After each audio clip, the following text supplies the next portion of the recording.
It is Friday, February 7th. I am Geoff Schwartz. I've been talking for 72 hours in a row. We're going to finish this podcast strong. Matt Ford is here as well. It is Super Bowl Sunday. I'm down in New Orleans behind the scenes. So I worked this morning for my Bear Bets podcast. I just did 2 hours of radio in VSiN. I had not much to eat between the show. I ran downstairs, man. I got a bowl of gumbo downstairs at the hotel bar. Smashed the gumbo, some barbecue shrimp. I'm fired up now to do this show.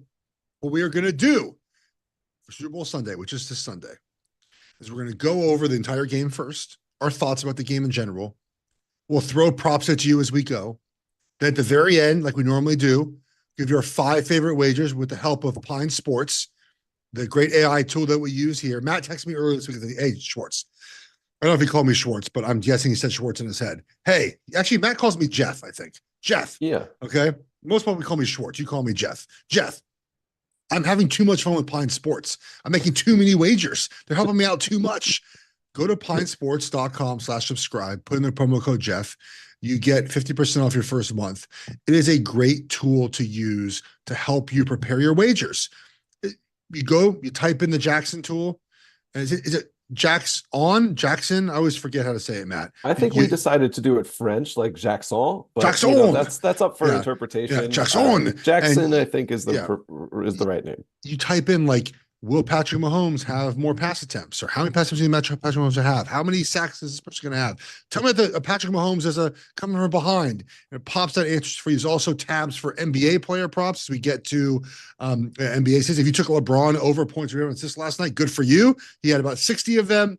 Hockey as well. And Major League Baseball, as we get to the baseball season, you could use Pine Sports to help you out there. So throughout the show, we'll talk about our research there. And then at the very end, we'll give you our 5 favorite wagers.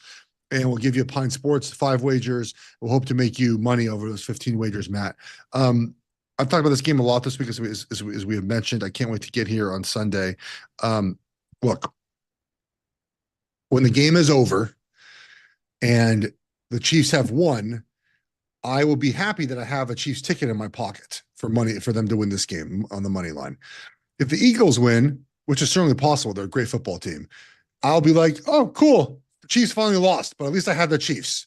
If you are betting this game and you don't have a piece of the Chiefs money line in some sort of fashion, Matt, I think you're doing yourself a disservice because the Chiefs have routinely won these games, and the things they do the best are they're not phased that anything happens in any point in the game. They play great from behind. All 3 Super Bowls they've won, they've been down by at least 10 points in those Super Bowls. When Mahomes has the ball, under 5 minutes down 3. The Chiefs have yet to lose a game in that situation. Think about that. Down by 3 points with 5 minutes left. They have yet to lose a game when he has the football. They win these big moments. Matt Patricia was on my radio show this week here on Sirius. And he mentioned, I said, look, what is it about Mahomes? Just tell me. As a guy, key coordinator for the Patriots, obviously, Lions head coach. Because when Mahomes does so well, takes what you give him. He doesn't make those mistakes. But when you make a mistake, he takes advantage better than any quarterback in the National Football League. You blow that one coverage, you make that one mistake, and Mahomes takes advantage of it. So, look, man, I'm on the Chiefs. You, unfortunately, produce only podcasts where people take the Chiefs, but I'm doing it. I'm taking the Chiefs. Yeah, man, me too. It's honestly, so, I mean, this is a long week, 2 weeks without football. And, you know, the way that this always works is you have your first impression. And then you think about it, and then you talk yourself in and out and whatever. And every conversation I have with myself where I'm like, well, Philly, like, they are kind of dominant.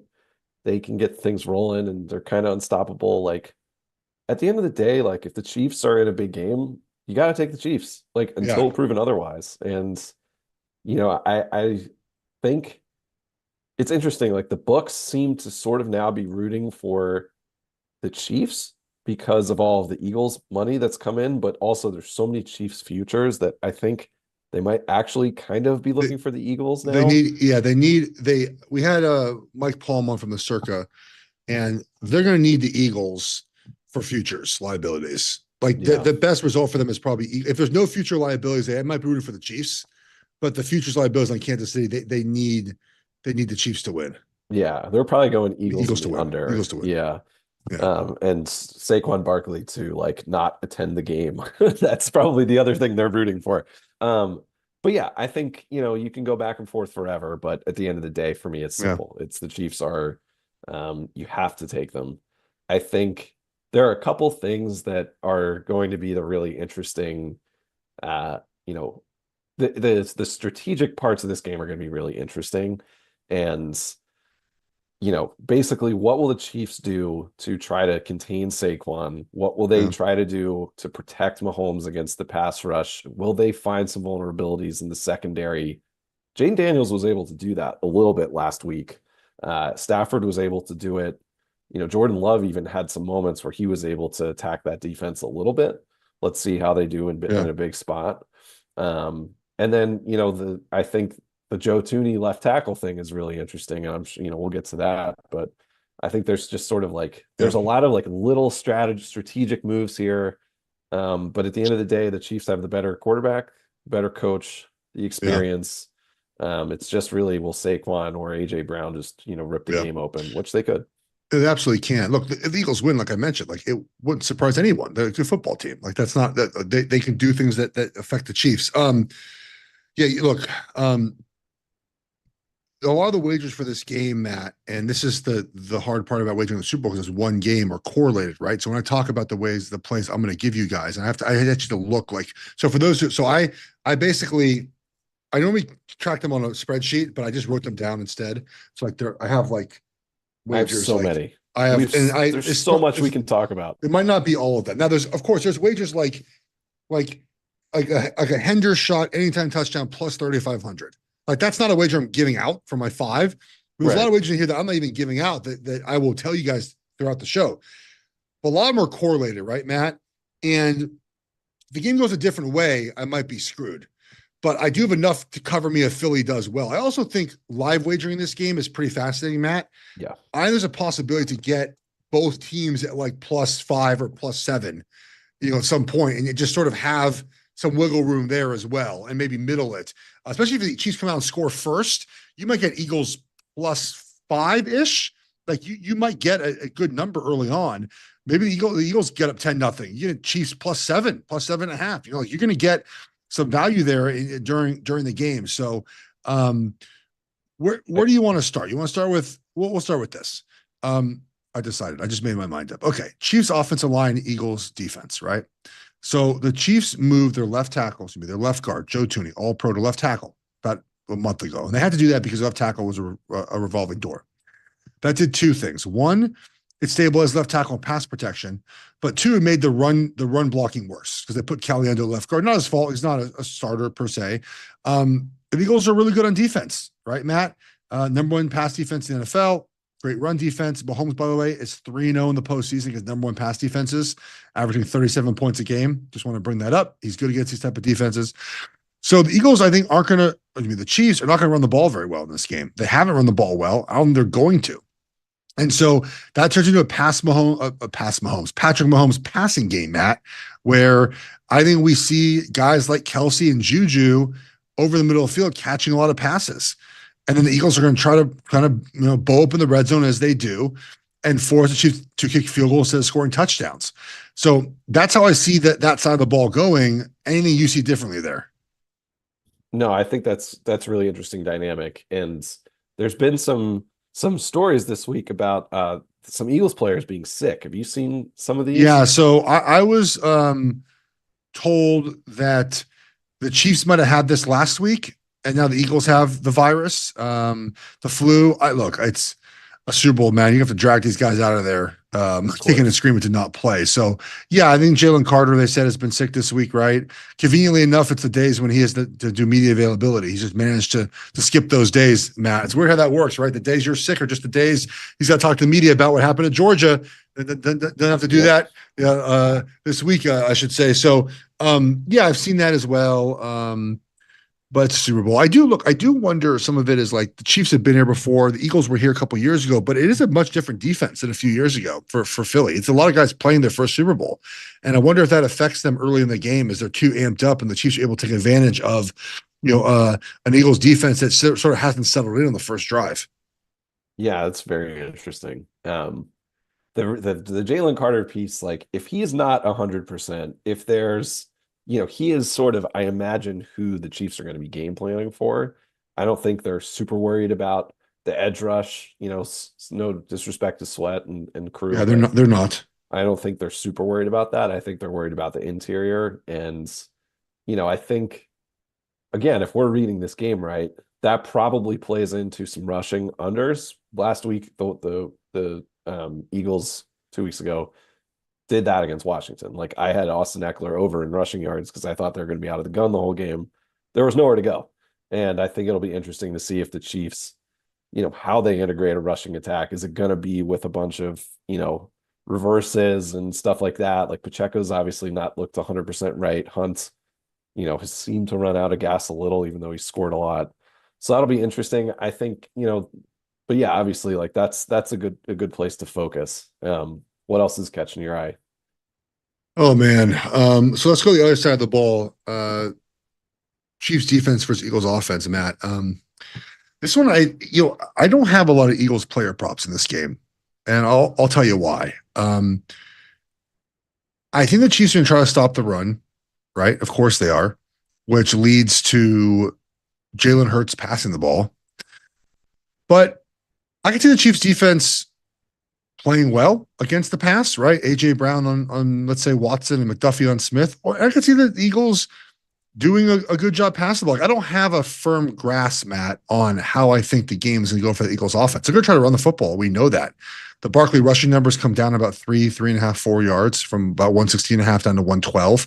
And so I think people think they're going to be able to not run the ball well. He might. I like Saquon Barkley under longest rush of 25.5 because that number is 6 yards higher than usual. I mean, I'm just playing a number. It's normally 19.5. Chiefs defense is really good at tackling. Justin Reed, this is one I don't have as my 5, Matt, but I'll tell you, I have Justin Reed over 5.5 tackles and assists. He's their best safety. He's going to be down the box. He's going to have to be in charge of making plays against Barkley. But I don't have a great read on the Eagles. I know everyone's taking Dallas Goedert overs, which you certainly should. I mean, he's going to play well in this game. I feel like Chiefs have trouble covering tight ends. Maybe that's a play in this game, but Hurts could rush for a lot. He couldn't. He might throw for a lot. He might not. Like, I don't know, Matt, whether or who on the Eagles offense will be the one that excels if Barkley is just held down a little bit. Yeah. Well, I think we're probably both in line for, I think the read is probably Dallas Goedert. I think that's, Dallas Goedert is, he has been like, he looked so good against Washington. He's, I believe, their leading receiver in the playoffs, may end up being the playoffs leading receiver after this game. I do think if you were Steve Spagnuolo and crew, you're like, all right, we're selling out for Barkley. Then we're going to worry a lot about AJ Brown. And if we get beat by Devontae Smith and Dallas Goedert, so be it, right? Like that's probably how you're walking into this game. Yeah. So like, okay, those are two pretty good back, third and fourth options. And I wouldn't be shocked to see Goddard, pop open a few times, get left on a linebacker or something. Yeah. And, I think we both like him in a bunch of our bets. He's somebody who the market's bet him up. But I think that there's probably still some value, definitely on his catches and maybe his yards. Yeah, I agree. And look, this is a standalone game. You're going to have every person wagering on it. So the sharp square thing that we try to avoid sometimes or whatever. Like, I don't know. I'm not worried about what someone else says about how this game's going to go, Matt. I just care what I have to say. Yeah, you know what I mean? Like a lot about what you have to say. Like it doesn't. Well, some people do. Some people don't let me go into the green room sometimes. But other than that, I'll tell you what, man. Super Bowl week. I have 3 bowls of gumbo, so I'm not quite what I thought I'd be at. But I mean,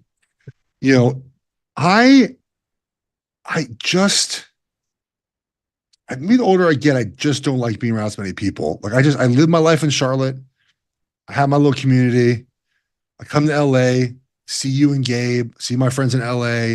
Like when I come to events like this, I just feel so out of place because I'm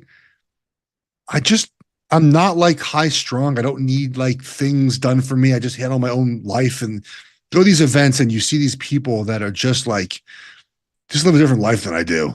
It's hard to relate to them. I don't know. And I'm not a good I'm not a good networker in the fact that I don't feel the need to go to my boss and be like, "Hey, dude, what's up?" and backslap him. And maybe I should, Matt. Maybe I should be more into that. But this is what this event is for a lot of people. You go to these parties and see these executives, and you're supposed to go over there and be best friends with them. I can't do it. Maybe I'm admitting too much. I don't know. No, I don't think so. Give me you have to have bumped into someone cool this week. Any good encounters that you want to share? I saw the back of Tom Brady today. Okay. That was fun. Well, on the radio, we had Thurman Thomas on the radio. We had Marshall Faulk on the radio this week. We've had, I think we had other Hall of Famers on there. They were really good interviews. I saw, it's fun to see some of my friends that I'm with. I saw Portnoy walking the street once. That was impressive. Just walking. I just with someone else. I was I didn't say hi. I mean, then I'm on the Fox area. So I see, all the Fox personalities. I know Acho pretty well. Acho and I were in broadcast boot camp together. So Wow. I have a picture of us that we The were. NFL's one? Yeah, we were in the same funny. group. Yeah, we were in the same group together. So were you in Nate's time or no? What? Was Nate there at that point, Burleson? I don't know, but me and Acho were in the group together. How funny. We were in the same pairing for the 3 days. And I don't think I thought he was going to turn into this. But yeah, it was Acho, me, I forget who the other one was, but pretty sure, yeah, this is back in 2016 with the Lions. I left for a week in May of OTAs and went to broadcast boot camp. So that it didn't pay off. I didn't get any jobs from it, but they don't, it's interesting because there are guys that everyone wants to call games, right? Everyone wants to call games. But there are guys who are just naturals at it, right? You get them in front of that, Greg Olson, right? Just immediately was really good. And what Acho does, just naturally, he's good at it. You might not agree with his opinions, and you might not agree with but he is entertaining television. That's the goal of being on television. And at that point, I just didn't have it. So who else I saw? I've seen this famous. I don't know. I mean, Radio Row. Famous people walk by. I don't know. Who counts as famous? I don't know. Who's famous? Man. That's up to you. But the oddest thing I will say about the famous people is the social media influencers that I see around here, and they're just always being recorded. And it just seems like a tough, not make a lot of money. So tough life is not the way to put it. But just to always have to be in front of a camera. It's a little Truman Show-ish. Yeah. Yeah. And I don't know why they come here, but they do. And they, just being followed around by cameras. So I don't know. Saw Stephen A at Sirius. I don't know. Him and Mad Dog were doing radio together, just yelling at each other for 30 minutes. It was fantastic. Incredible. That was great. So you know how these are, man. They're just... Have you run into there's a little bit of news I wanted to get to at some point. Did you run into your former teammate Eli Manning at all? I did not. No. He did not make the Hall of Fame last night. Yeah. There's been some real discussion about that. I'm curious where you fell on that. Yeah, so 4 Hall of Famers last night, right? Jared Allen, Sterling Sharp. That video of him and Shannon Sharp was fantastic. Great. I love those videos. Jared Allen and then Eric Allen, right? The cornerback. Mm-hmm. And look, I think Luke Kuechly's a Hall of Famer. These guys that there should be Hall of Famers, they will be, right? Just calm down. Everyone's so angry. Just calm down. I like that it takes a little bit of time, right? In the NFL, you don't put in 8 guys every year, right? So very select class.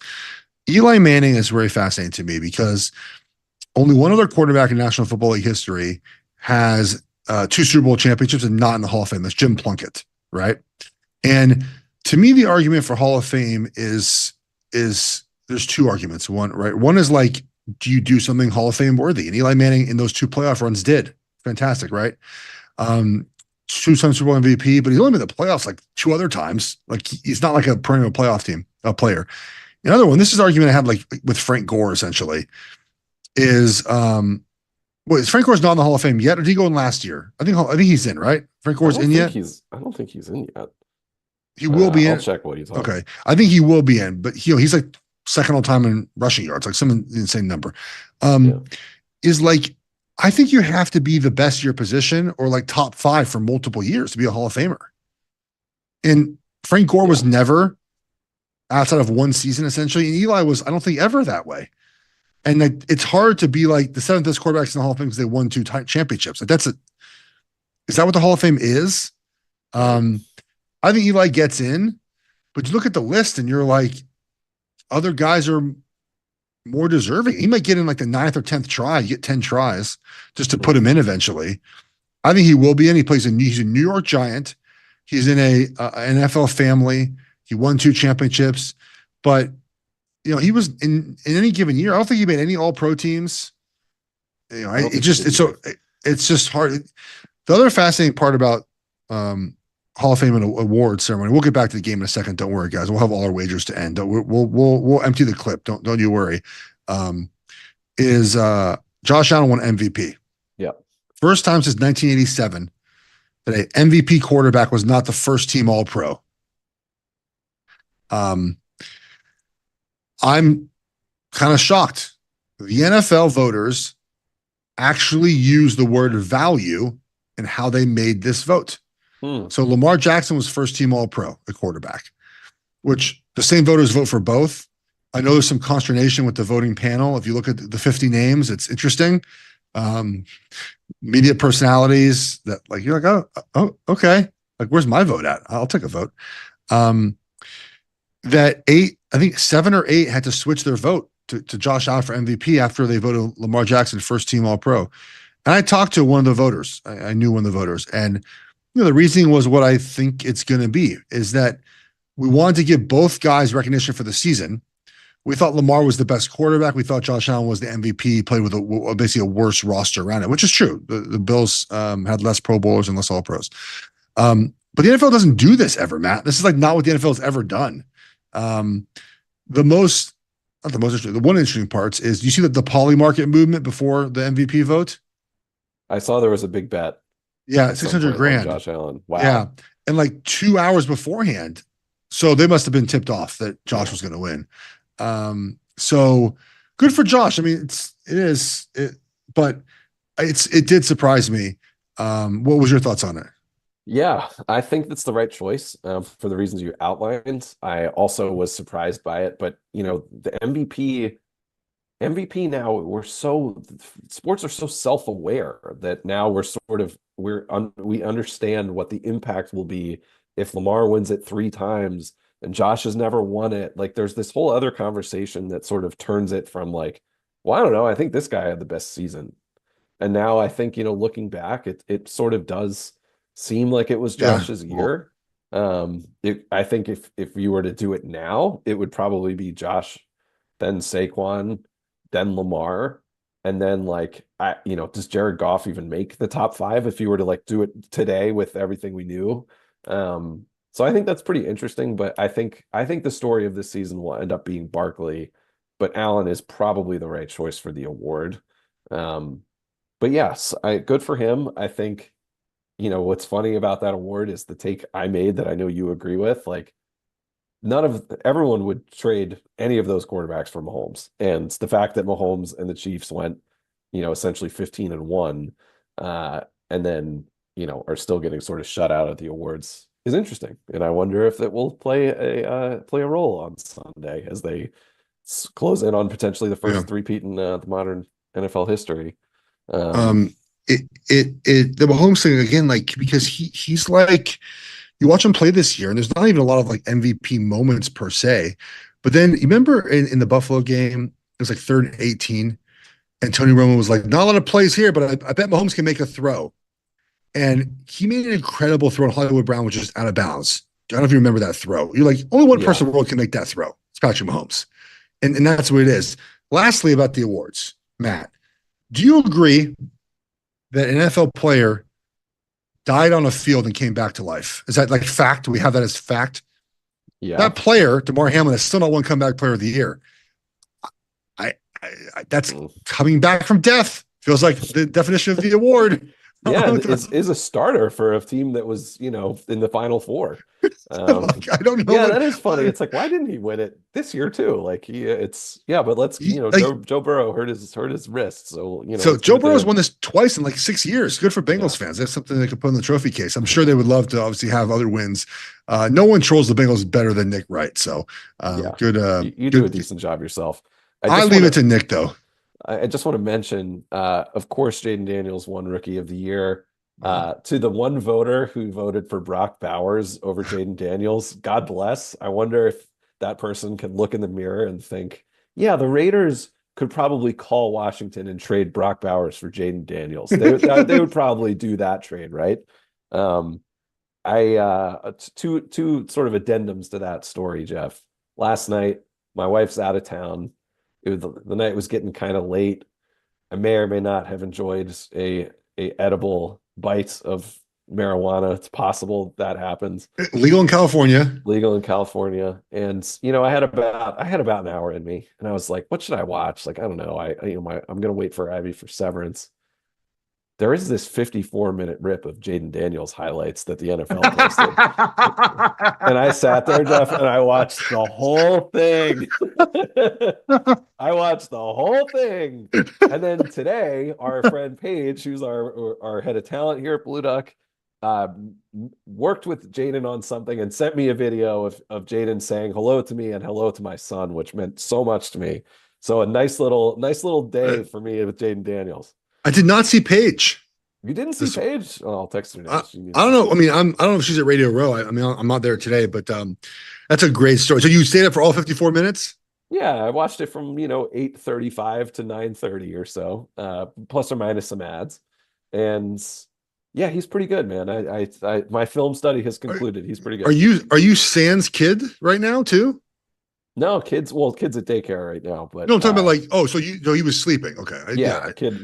Kid was. No, I was just curious if you're just like, because I'll tell you what, the Super Bowl this weekend, Matt, you'll get to this point in life when quiet, like you had last night, is so preferred to anything else in life. 100%. My mom is here and offered to like come and help put him to bed and stuff, and I was like, no. I want bedtime at 7:01. Yeah, and then right. just a night where I can just like do weird stuff, like watch 54 minutes of Jaden's throws. Like that's all brownie. I am in this hotel room right now. I won't reveal where I am. I'm in New Orleans though. I'll leave Monday morning. I think I'm going to go Sunday. I have to work till noon Central Time. The game I think is at 5:30 Central. Yep. I'm going to go find myself the biggest bowl of gumbo I can in the city. I'm going to order takeout, and I'm going to come back to my room. It's actually so cold in my room right now. It's like 65 degrees. Yeah, I'm going to keep it like this. Why so hot? That's like too warm. Possibly. I know. And I'm just going to sit here in my room quietly, volume probably off. Yeah. And just have my notebook, watch the game, track my wagers, live wager, and then go to bed 4 minutes after the game is over. Yeah. So that's great, buddy. Yeah, it's the best thing ever. And then I'll go be back home. If you have a spare 54 minutes, I'll send you the Jaden Daniels. I do. By the way, speaking about sending videos, we're not even on NFL anymore. We'll get back to it. If you like this podcast, you're here anyway. So sorry, you're stuck. My son texted me the first like funny video ever. Like he sent me a video that he thought was funny. 10 and a half years old. First one he sent me. So I'm excited for this relationship, Matt. We send each other funny videos from now on. It really changes the relationship of father and son. That's really great. One more Norman Schwartz story. It's my son before we get back to our bets. So he's 10 and a half. Okay. He is the most confident about himself child I've ever seen at this age. He just is who he is. It's the best thing ever. The other day he comes home from school, tells mama, hey, I want to ask this girl to the dance. There's a dance next week, supposedly. All the other boys have asked girls, or not all of them, but three or four of them, and the girls have said no, but I want to ask this girl name. I won't mention her name. And the first day he didn't do it. He said he was going to do it. He didn't do it. I'm talking to him on the phone. His sister is a great wingman. His sister's like, Alex, if you like the girl and you want her to be your girlfriend, just ask her, okay? Just get it done already. Just like, I love it. Just like in this. And she talks to the girl too. Like Emmy's like trying to help. So Meredith, my wife, got him 4 chocolate covered strawberries, and Emmy wrote him a note to give to Matt, to the girl. Okay, Matt. And the girl did not answer Alex for like 4 hours and then said no, but kept the note. She brought the note home with her. Alex said, "Give me the strawberries back." He took the strawberries back from her and gave it to his teacher. Wow. Interesting save. Yeah. Very clever. Way to save the face there. Yeah, good for Alex. I'm not prepared for my kids to like have dates to elementary school dances, though. I was unprepared for that moment. I'm glad my wife was home. That's definitely a Meredith thing to handle. Yeah, she's the right one for the job. Yeah. Okay. Back to wagering. Football?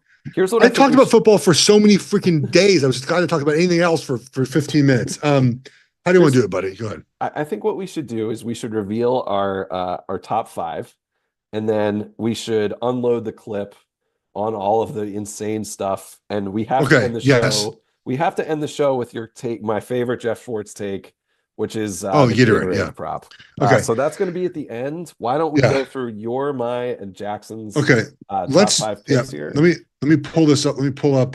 Let's do who do you want to go first? Why don't you go ahead? Okay. I'll go first. I have so many wagers. I have to make sure I have the right ones. Sam's got it for you right on the screen here. Okay, perfect. Okay, there we go. All right, here we go. So Chiefs money line. Duh. Okay. I mentioned for weeks. 5 stars. 5 stars. -120. It might get better, actually. If you wait, you might get a better number on Sunday. In game, I'm going to play with some numbers. We'll see. Travis Kelce over 6.5 receptions, +120.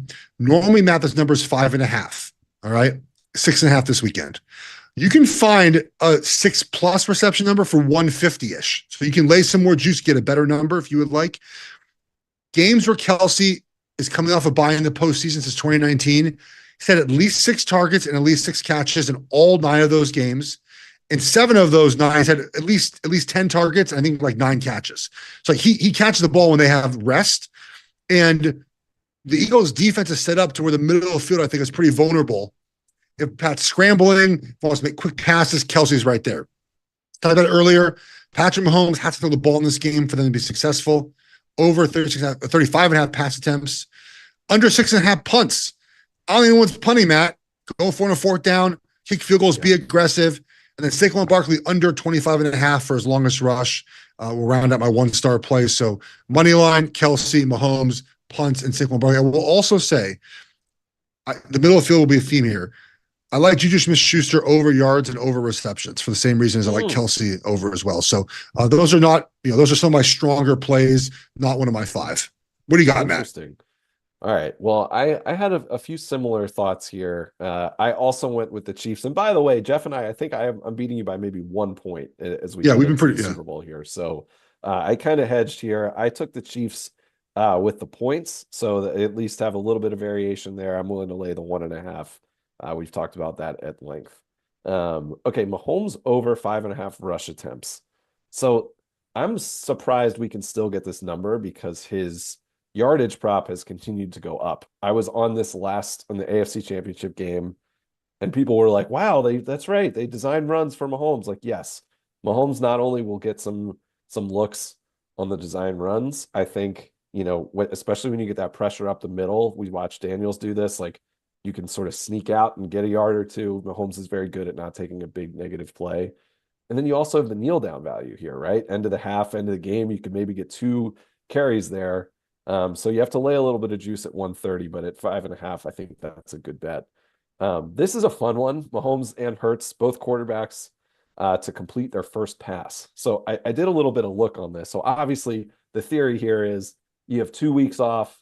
You have 2 really good offenses. The plays come out, you're scripted. But the first throw is usually like a rhythm throw, right? Like last year, Mahomes threw to Kelce, he got a yard on his first pass. But it turns out, if you look back in the Super Bowls, Geoff, the last time that this didn't happen, the whole Biden administration, every single time in the Super Bowl, the first 2 passes were completed from each quarterback.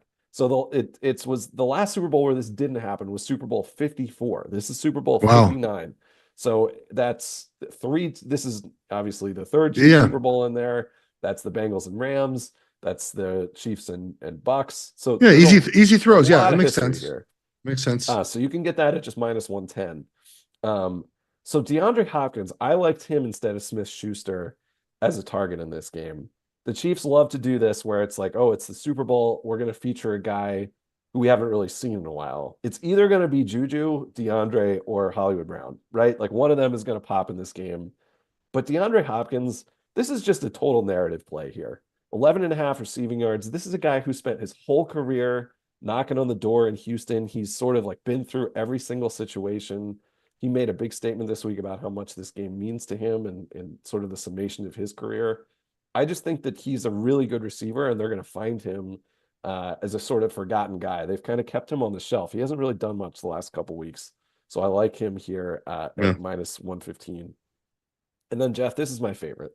So this is not going to likely, this is not good competition by me. I'm putting a 10-1 bet in my 5 spot. Jordan Davis over half a sack. So here's why this one makes sense to me. We talked about Jalen Carter. He's such a disruptive force. He lines up on the right side of the offensive line, the left side of the defense. Yep. So Creed Humphrey. Other way around. It's the right side of the defense, left side of the offense. But he's going to be over Creed Humphrey and Trey Smith's shoulders.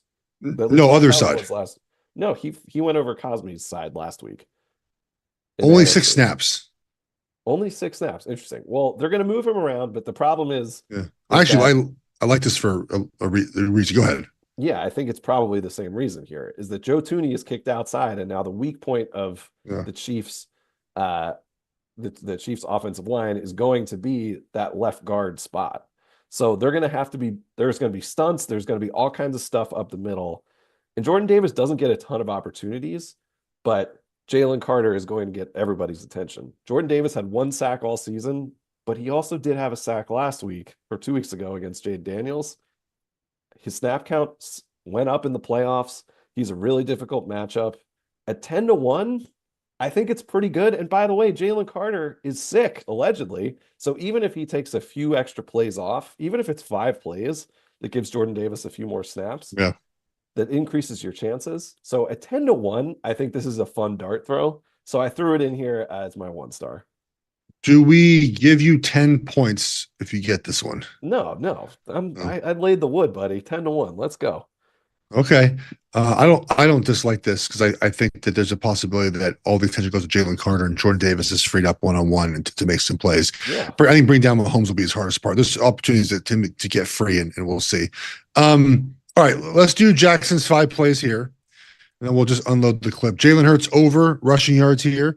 GT's a lot of opposing quarterbacks rush for 39 plus yards in the last 4 games. We know one. Yeah, going to go over in his rushing yards. Barkley over rush attempts, over 21.5 rush attempts. We know that the Eagles want to run the football.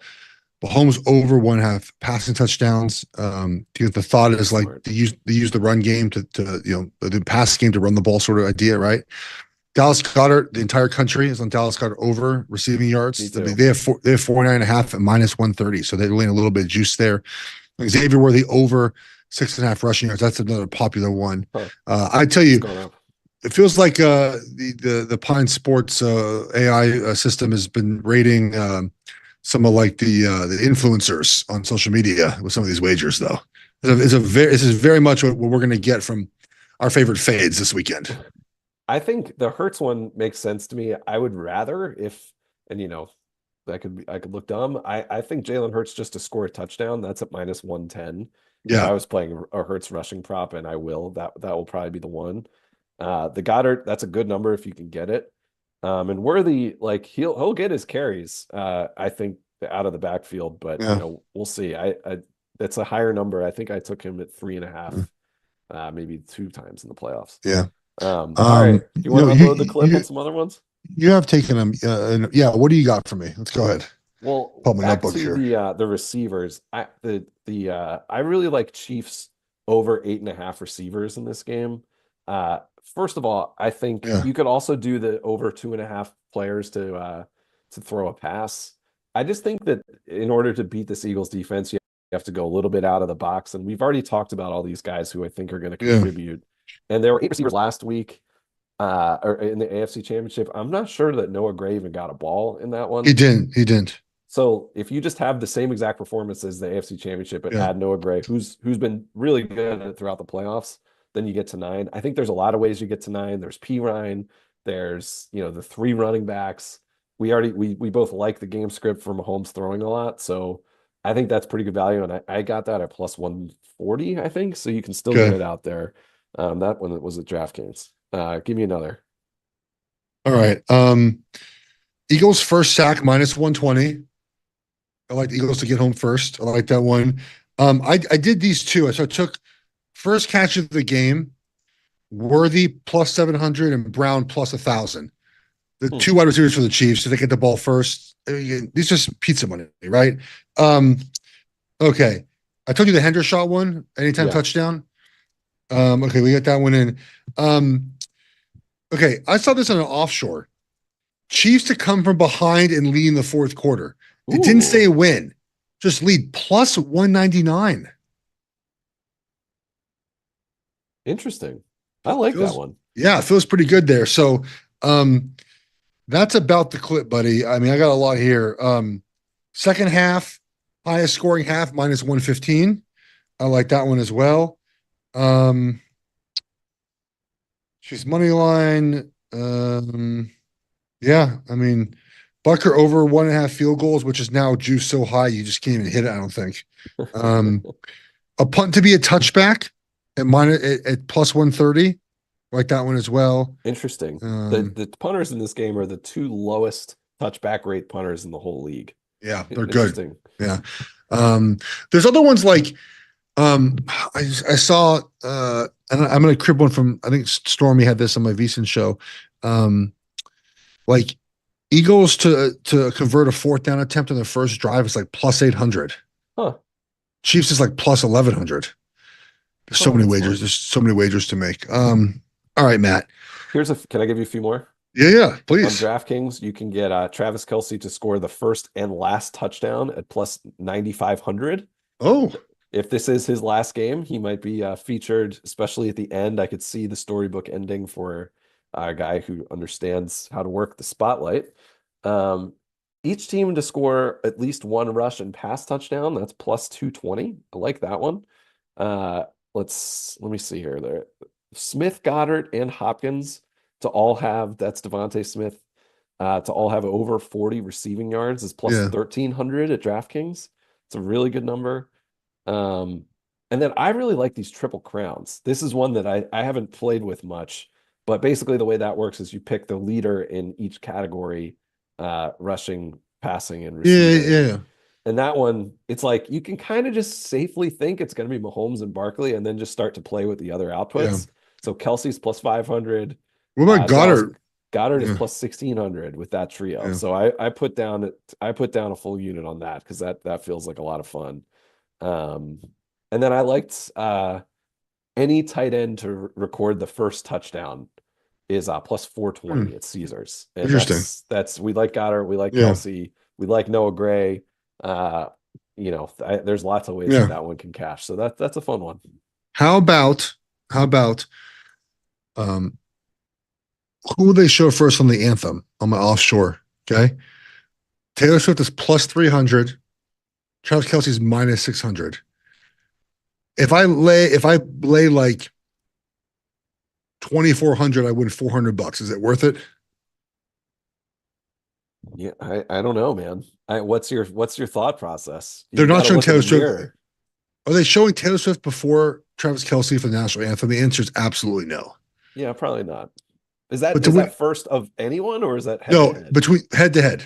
Oh yeah, Kelce makes a lot of sense there. But Kelce might be the first person they show. But it's minus. No, it normally goes like coach, quarterback, Kelce. Yeah, and then Chris Jones will be crying. If there's a prop you find for anyone to cry, take the yes.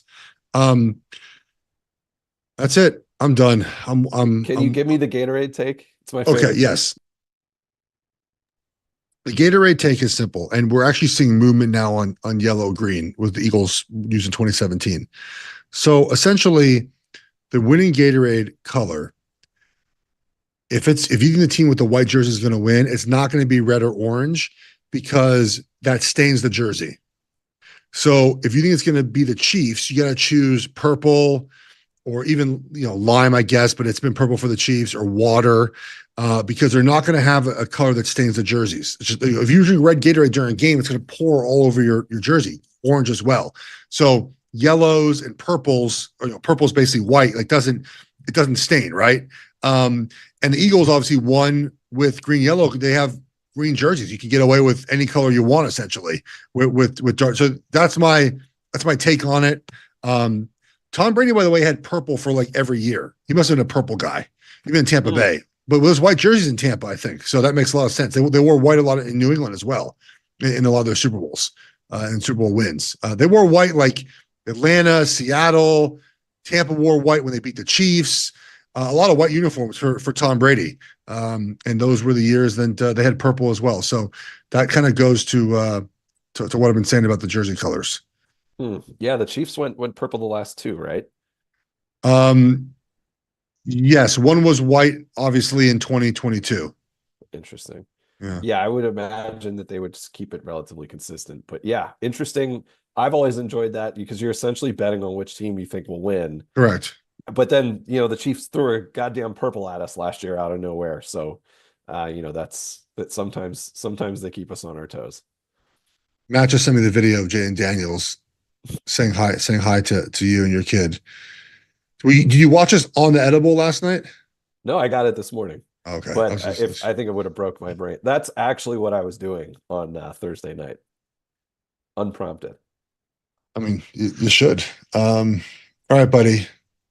I think I'm talked out. I'm talked out. Is your last show of the week? No, I got Sunday morning, but I'm off tonight and tomorrow, thankfully. But tonight I'm going to some FanDuel party with my wife. If my wife wasn't here, I'd be going to sleep. So we'll have fun tonight. We'll see. It's Blink-182 and Meg Thee Stallion. Wow. Golly, that's an interesting Venn diagram. Correct? Yeah, exactly. All right, everyone. Enjoy the Super Bowl. Have fun. I want to do this every week in the off season. We'll see what the schedule looks like. We'll see if we can afford definitely be back next week. The manpower here. If you want to sponsor our show to make that happen, send me a tweet, send me a DM, send Matt a DM. We can make that happen. So we'll be back next week for sure, and then we'll figure things out. All right, guys, have a great Super Bowl. Hope you win your wagers. We'll talk to you guys next week. Have a good weekend. Enjoy Super Bowl. Thanks, Geoff.